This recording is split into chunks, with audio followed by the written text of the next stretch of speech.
if you're getting the big dollars from a data center or from DR Horton, how do you find a way to look at conservation as an alternative? Well, it is big, right? Land and farmland and ranches, they're a finite resource, right? And there's only so much land to go around. Those adages have not gone away. And, we face these dynamics where population is growing, urban centers are growing. In our neck of the woods, with more agricultural land, there is an attention, and people are looking at agricultural conservation easements, even, and not necessarily just a timber conservation easement or a wetland conservation easement, but truly putting in an ag conservation easement to say this farm will stay agriculture, it will continue to produce crops. And yeah, it's top of mind for a lot of families. You throw in challenging economics. If you're a row crop farmer, your economics are obviously a lot different than if you're a vegetable farmer, that's on the fringe or the edge of an urban area. And so what we typically find in these situations, especially with the families that I do a lot of consulting work with, is we have to start with values, right? Because if you start with finances,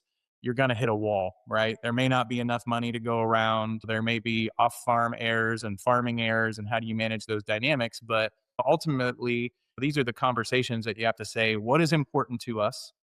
Why is it important to us? Does this matter to our family to prevent this farm from being paved over? Yes or no? And if the answer is yes, well, you're going to go down a particular path and have your own set of challenges and opportunities there. And if the answer is no, we know our kids are going to sell it. We'll let them deal with it.